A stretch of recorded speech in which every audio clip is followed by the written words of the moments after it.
Alright, let's have some more fun, shall we? I'm John Rant with my real honest thoughts on WWE's 50 Greatest Women list, Part 2. Part 3 will include at least the top 10, if not a couple more entrants, because I'm going to be ranting about a couple particular entrants and why they're even on this goddamn list, even though I'm not shocked why they're ranked so goddamn high. And if you can figure out the numbers, you probably know exactly which ones I'm going to talk about. But I also want to state these are just my opinions. Please sound off in the comments. I want to know what you have to say.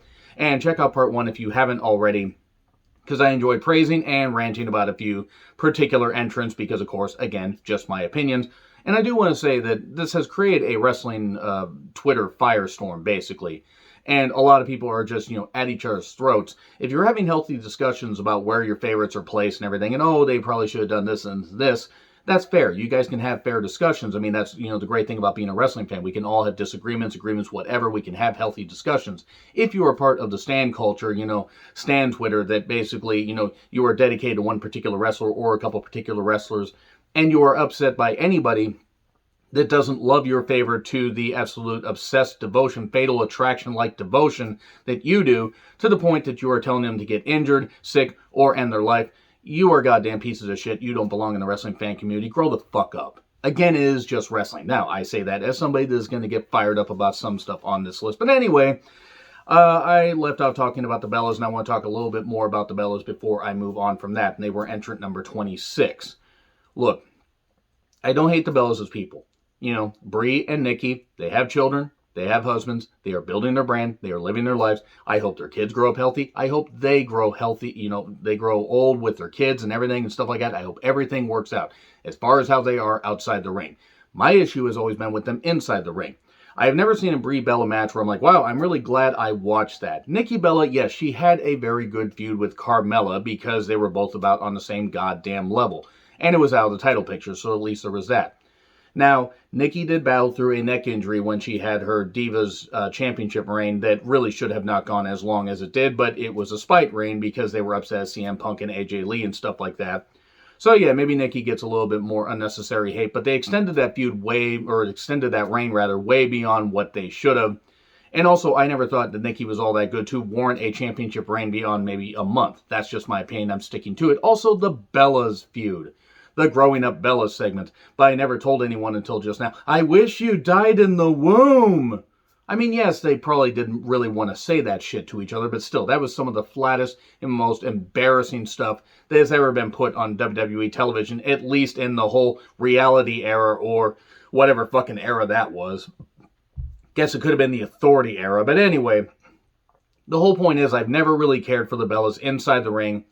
And yeah, they're going in the Hall of Fame. Good. There are others that should have gone to the Hall of Fame well before them. Miss Elizabeth should have gone to the Hall of Fame, but we know when she's not going in there, unfortunately. And there are a whole bunch of others that should have gone to the Hall of Fame, gotten their own inductions and stuff like that. But no, let's put the Bellas in there. You guys can be fans of the Bellas all you goddamn well want, but I'm not, and I just wanted to state that right here. But again, state that I have nothing against them as people, and I want them to be happy with their children and, just grow old and just live their lives.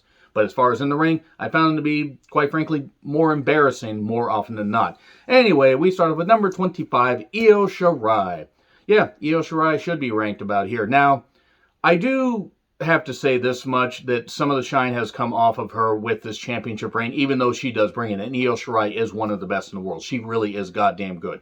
She hits a great goddamn moonsault. When she hits it crisp, sometimes she, overshoots it, but then again, trying to do, a moonsault, there's a margin for error. You can either hit it flush, or you can overshoot it like Bill DeMott did in WCW for the last year. But Io Shirai, she's great on promos, and yes, okay, English is her second language, but she has this cool final boss-like thing. Not quite to the level of Meiko Satomura, given the worldwide reputation, but Io Shirai is very good and has over-delivered in a lot of matches. And has delivered in a lot of other matches. And sure, there have been some where it's like, okay, that wasn't quite as good as I thought. But look at Io Shirai's body of work. She has done some very, very good stuff.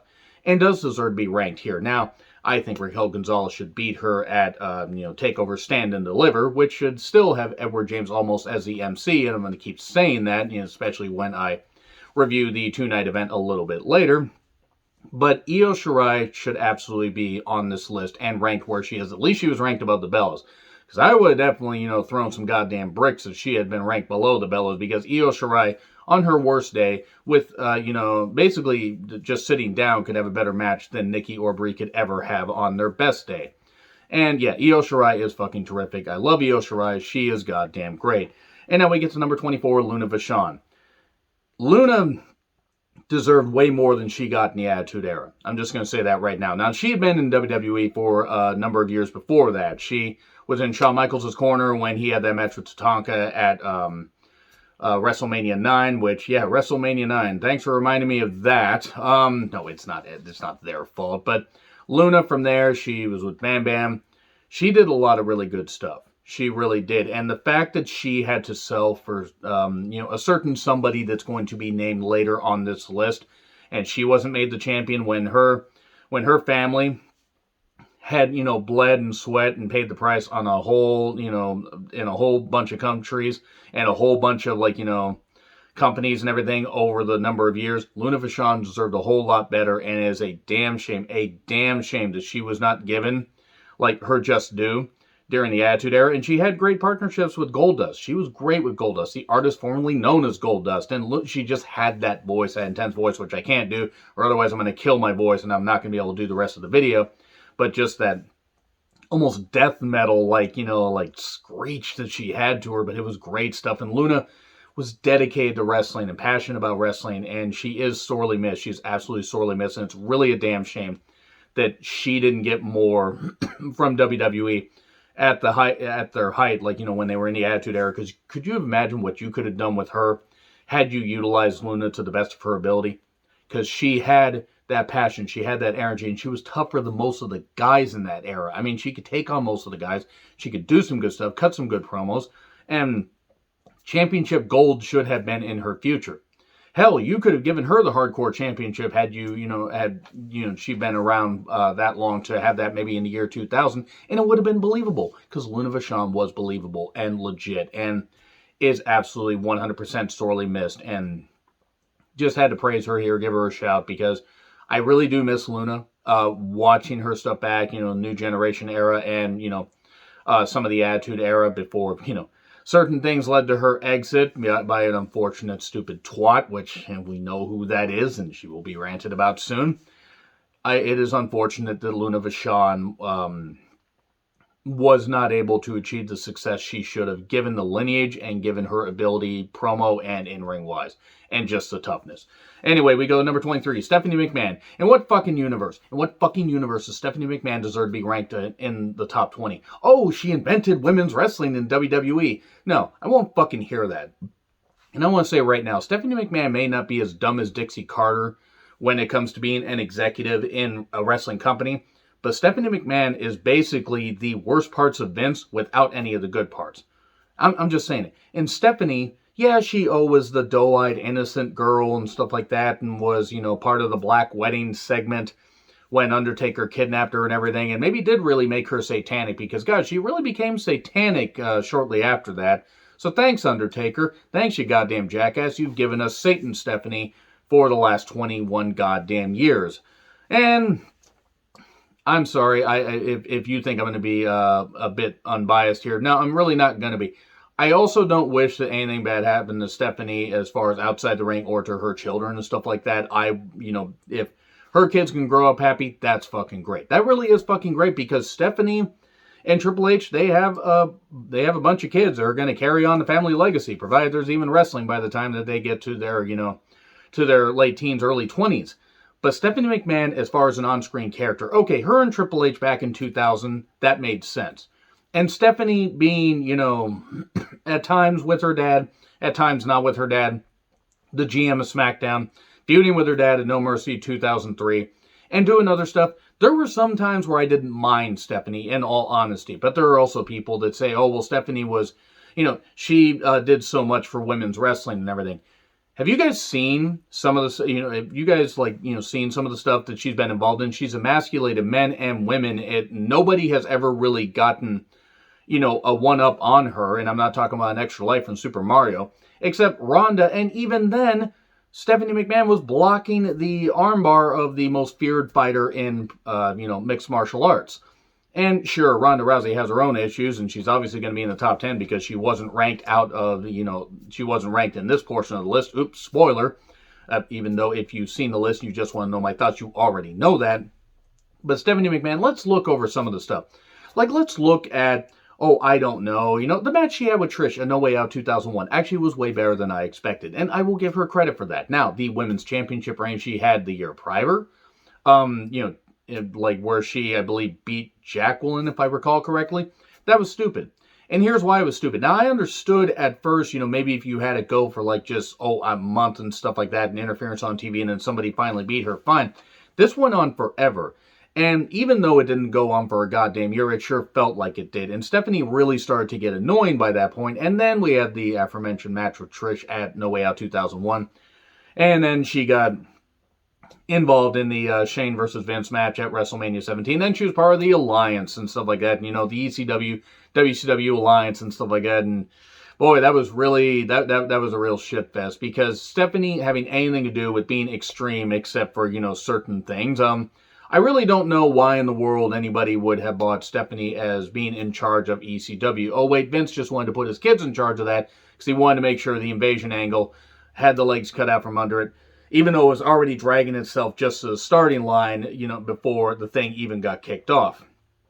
And then the infamous 9/11 promo on the SmackDown right after 9/11, where she compared, and you can check out the clip. It's out on YouTube somewhere. Okay, I don't remember the exact link, but you can check it out. She compared the tragedy where 3,000 plus people died to when her family went through the steroid trial. That her families had had their own hardships and stuff like that, and compared that. And I remember that. I remember that at 20 goddamn years old, watching that and thinking, how dare you, you stupid twat, how dare you say that? How dare you fucking say that? And you can make all kinds of jokes if you want. I'll make all kinds of jokes about Stephanie if I want to. But really, how fucking dare you? You stupid, ungrateful twat. How dare you? And I can't, summarize just how much anger I felt watching that. And then there's father-daughter I quit match. She didn't appear all that much for a number of years. And then we started with the whole authority thing. Now, I'm not going to go over everything minute detail about Stephanie McMahon's career because really I don't want to give myself that much of a rage headache. Boy, this video is going to be going a whole lot longer when I rage about the next person. Anyway, Stephanie and Triple H basically made Raw unwatchable in 2013 and 2014 and 2015 and stuff like that. And look, I get it. You need heels, you need, authority figures, you need people that the fans want to see get beat up. But it got to the point where Stephanie just kept getting stuff over on people. No, sure, she took that table bump from, when Triple H accidentally bumped into her at WrestleMania 30, I almost said 37, no, 33 against Seth Rollins. That was in 2017. And then the Ronda Rousey match and stuff like that. But she slapped Big Show around. She would do all this stuff. The match with Brie Bella, which I didn't think was all that good. And it really wasn't. And then Nikki does, the whole heel turn, growing up Bella and all that bullshit and everything. And Stephanie just kept getting, more and more stuff. And, I mean, during that whole thing, actually, it was kind of funny. She had where she got arrested and her, her tits deflated. Because, sometimes that kind of stuff, regardless of who you are and what form of media, that stuff can happen. That's why plastic surgery is a bit of a danger. I'm not going to jail and they're like, dropping like droopy. It's like, I don't like you. Anyway. I don't like Stephanie, in case you can't fucking tell. And they're going to put her number 23 for what? They're going to put her there because she's Vince McMahon's daughter. I guarantee you this. If she wasn't related to Vince McMahon any goddamn way, you'd think she'd be involved in wrestling? You really fucking think so? No, she fucking wouldn't. And she wouldn't fucking deserve to be there. Now, I don't care how she is outside the ring with her family. That's her own business. But I have not seen many positives when it comes to Stephanie McMahon being an on-screen character for so many goddamn years. It's like, seriously. Like, she sounds disingenuous. She cuts people down all the goddamn time. And barely gives them any goddamn time to breathe or get a comeback. And really, that's who we're supposed to cheer for these people? Oh, thanks, guys. Yeah, this guy, I really believe him.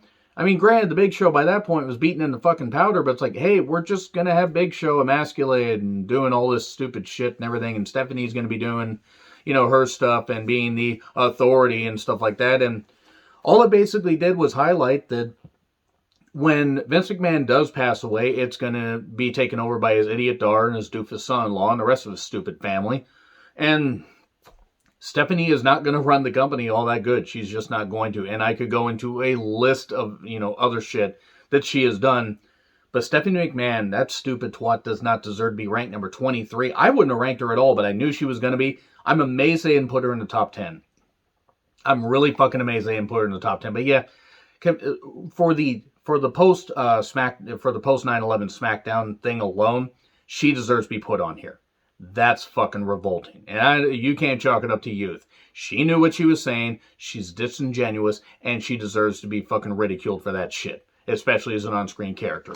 Anyway, and philanthropy is the future of marketing. It's the way brands are gonna win. Basically saying all the charity is just a fucking work, which we kind of knew, even though I think the wrestlers like to do it. But goddamn, way to slap the kids in the face, you stupid fucking twat. Anyway, let's get on to Michelle McCool, who I've always said was good in the ring. I don't think she was as great in the ring, rather, as other people said. That's my opinion. I'm not saying that Michelle McCool doesn't deserve to be on this list. She does have a list of accolades as far as championship runs. And her run with Layla as part of Lay Cool. I always enjoyed Layla more. I get why Michelle is ranked higher. She's married to Mark Calloway, a.k.a. The Undertaker. They're creating beautiful MAGA children. And yeah, I'm going to say that because I don't really care. And if people don't like my political opinions, oh well, I'm going to say them because this is my channel and I don't plan to ever make money off of it. I plan to have fun. But Michelle McCool, and she did have a health scare, apparently recently, where I think it was some form of skin cancer. I believe it turned out to be something that she was able to have treated, and she is okay, and that is good. That is very good. The kids should have their mother, for many years to come. But as far as in the ring, I always thought she was good. I mean, yeah, she took the AJ Styles Clash, where people said, oh, she did the Faith Breaker better than the Styles Clash. Okay, you can have that opinion. You're fucking wrong. You're fucking delusional. Your parents are probably related, and their parents are probably related. You're probably the result of 3 generations of inbreeding, is my point. But anyway, Michelle McCool is good in the ring, and I get why she is featured on this list this high. I would have ranked her about 10 spots lower. That's just me. I definitely would have ranked Jacqueline higher, or Jaqueline. Thanks, Derb. I can never unhear that. But yes, Michelle McCool does deserve to be on this list. Even if I don't personally care for it, there we go. And then we get to number 21, Rhea Ripley. This is her brutality. And yeah, Rhea Ripley should be on here. Rhea Ripley is very good. To take a look at how she was in the first Mae Young Classic, to, oh, the girl next door, to, oh, you're going to call me this now. Yeah, okay, I'll call you whatever you want, Rhea. Rhea is really goddamn good, though. First NXT UK Women's Champion. Great in the ring. She should have beaten Charlotte at WrestleMania. I will say that much. The fact she didn't beat Charlotte at WrestleMania is fucking revolting. In fact, I'm goddamn disgusted that they didn't have her win there, because Rhea Ripley's momentum got halted immediately. And you guys can say, oh, well, it's part of the story. Well, guess what? Even if they had Charlotte, Charlotte face Rhea this year at WrestleMania for the Raw Women's Championship, you would have gone, 1 year to get to the same spot you should have been a year ago. And it was a bad idea, and I don't even know if Charlotte would have thought it was a good idea. Actually, she probably would have, because Charlotte just wants more praise heaped on her. And Charlotte's obviously going to be in the top 10. Rhea Ripley, though, can't say enough good stuff about her. I'm going to move on from her. But she is really goddamn good, really great in the ring. And the sky is the limit for her. And yeah, I said that about Bianca and a few others, but she is really, really good. And she's really young, and goddamn, she is just... I'm going to say it right now, and this is for anybody, and it's all subjective, but as far as how she looked good before, she was very good looking before, Girl Next Door, all that stuff, the punk rock, the, bodybuilder type physique and everything, the fact that she could probably press slam most of the guys, she is sexy. I think she is. I'm going to stick by that, and I think a lot of guys, I think a lot of girls would agree with that, because she has that aura where you want to see more of her. It isn't just her looks, it is her persona, it is her, body of work. She is a good-looking, strong, talented, beautiful female athlete. A beautiful athlete in general. Not just a, woman athlete, but just an athlete in general. So anyway, now we move on to the 20 through 11 portion, which talks about Natalya, starting at number 20. And Natalya is one of my favorites. Okay, I think she should have a couple more championship accolades to her career, especially for how long she's been there. I mean, what, since 2008? She should, or maybe it was even before that, but I think 2008. Natalya has been there for a long goddamn time, and I love Natalya. Now, am I going to say that Natalya is the absolute best? No, I'm not going to say that. But am I going to say that Natalya is one of my favorites? Absolutely. And Natalya has had a consistent body of work, who she is fan-fucking-tastic in the ring. Her promos have definitely improved. She overcame that goddamn farting gimmick, which was absolute bullshit. They should have not done that to her. But yeah, they decided to do that and, turn one of the best female wrestlers, one of the best technicians they got, into a goddamn cartoon character. That was ridiculous. Now, yeah, she was a Divas champion and a SmackDown Women's champion. And I can praise Natalya endlessly, and I have in other reviews, and I'll praise her a little bit here, but she is really good. I like Natalya. I think Natalya has it, and you can't coach it. And sure, okay, maybe her character has gotten a little bit stale because she's been in WWE for a number of years, but she's happy there, they're comfortable having her there, and she's going to end up being a trainer when she retires, and she's still got years left. I'm not saying that she should retire tomorrow. If she wanted to, that's her life. She could spend more time with the cats. All those cats, all those goddamn adorable cats, those crazy, crazy cats. Tyson, and I'm calling him that because I don't know his actual name, Tyson Kidd. Tyson Kidd and her, very happy together, and, seriously, they're very, very happy together, and it's tremendous, they found love, and the happy kids can be all together and happy and all that, and the cats can have their cat mom and cat dad. I love cats, in case you can't tell, but I do love Natalya. I think she's put in a lot of good work over the years, and I really like what she's provided in the ring. And, I'm starting to think I might have to save the rant, the opening rant, for the next video. So, anyway, we go to number 19, AJ Lee. I miss AJ Lee on television. I really miss AJ Lee because I forgot, how great she was on promos. And I'm not going to say she was great in the ring. Like, the Black Widow submission was pretty damn good. She did some really good stuff there. But as far as some of the stuff, she sold really good. But as far as some of her work, some of her matches are kind of hit and miss. But where she hit was her promos. And I forgot, and I'm not saying she isn't now. I forgot, damn, how hot she is. And she did great stuff in WWE. Her and CM Punk are very happily married. And that's good for them. Those two crazy kids finding love. I think Punk's older than me, but I digress. They seem happy together, and it's bullshit that John Laurinaitis actually deemed AJ Lee unfuckable. The guy that had to marry the leftover Arby's roast beef in the form of the Bella's mother. And yeah, I'm going to call her that because, well, sorry, I had to take one little shot right there. But he deemed AJ Lee unfuckable. Yeah, well, guess what, Laurinaitis?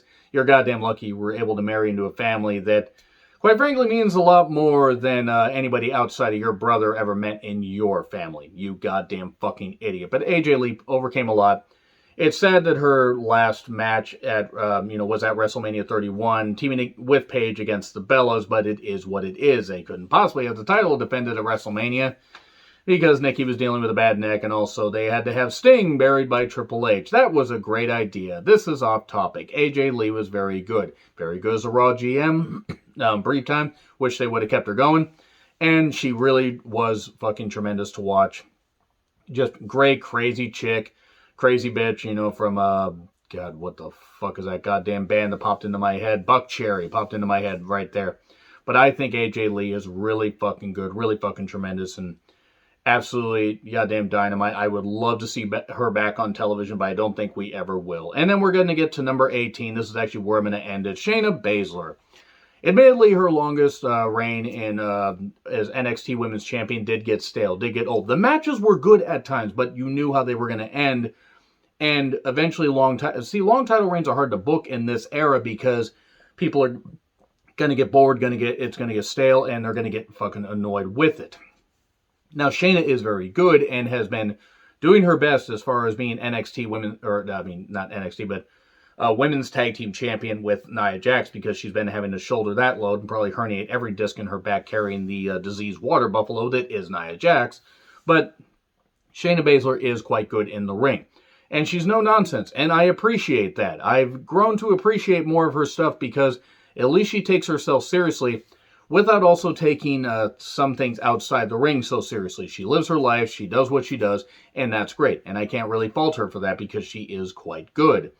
So yeah, I really got nothing else, to say about Shayna Baszler, except hopefully she does get a Raw Women's Championship run, or you send her over to SmackDown, and maybe she beats Bianca Belair, and then she has a run from, say, I don't know, SummerSlam into Mania, stuff like that. I mean, provided that Bianca beats Sasha at Mania, we will see.